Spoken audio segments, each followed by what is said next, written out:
The barn was quiet except for the restless shifting of cattle and the wind pressing against old wood. She stood near the gate, dust clinging to her dress, eyes fixed on his hand as it hovered where it didn't belong. Her voice was low but sharp, a warning sharpened by fear. "Don't move your hand." The words hung in the air like a final prayer. He didn't look at her face. He looked past it, jaw tight, pride louder than conscience. This ranch had always been his kingdom, his rules unchallenged. He told himself it was nothing, that power made mistakes invisible. One step closer. Her breath caught. The silence grew heavy, dangerous.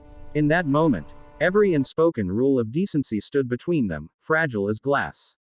He crossed the distance anyway. Not with violence, but with intention. Cold, deliberate. The line was invisible, yet once crossed, impossible to deny. Her warning echoed again, softer now, almost broken. He ignored it. Outside, the cattle stirred, sensing the shift. Inside, something irreversible This land's happened, been in my family not for just to her, generations. but to him. I won't let it The go rancher without who a once fight. stood tall felt the first crack in the image he'd spent a lifetime building, though he refused to admit it. She pulled back, heart pounding, eyes burning with disbelief. The world felt tilted, wrong. She had trusted the space, the place, the man who owned it all. Now every shadow felt like a witness. She straightened her shoulders, refusing to crumble.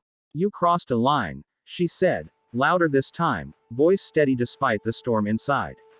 He scoffed, masking unease with authority, reminding her who he was, what he owned, what he controlled.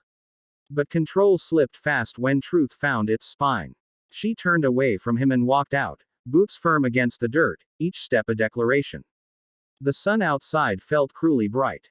Hands watched from porches. Eyes followed her as she crossed the yard, and whispers began before she even spoke.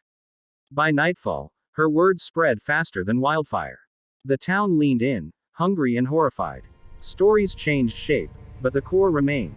A warning given, a line crossed. The rancher heard the murmurs like distant thunder, dismissing them as gossip, yet locking his doors for the first time in years. Power felt thinner when questioned. The next morning, the town gathered where truth always surfaced, outside the general store. Faces hardened. Friends avoided his gaze. Men who once tipped their hats now stood silent. She stood among them, not seeking pity, only justice. Her voice didn't shake when she spoke. She described the moment without embellishment, without mercy. Each word landed heavy. The crowd shifted, discomfort turning into resolve. This wasn't about rumor anymore. It was about trust broken by entitlement.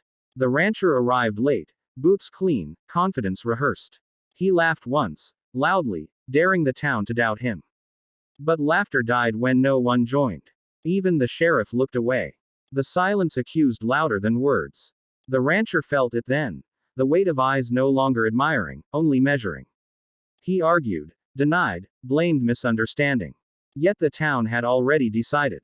Lines mattered here. Warnings mattered. And ignoring them had a cost. By dusk, the ranch stood alone against the horizon, vast and suddenly empty. No hands came to help.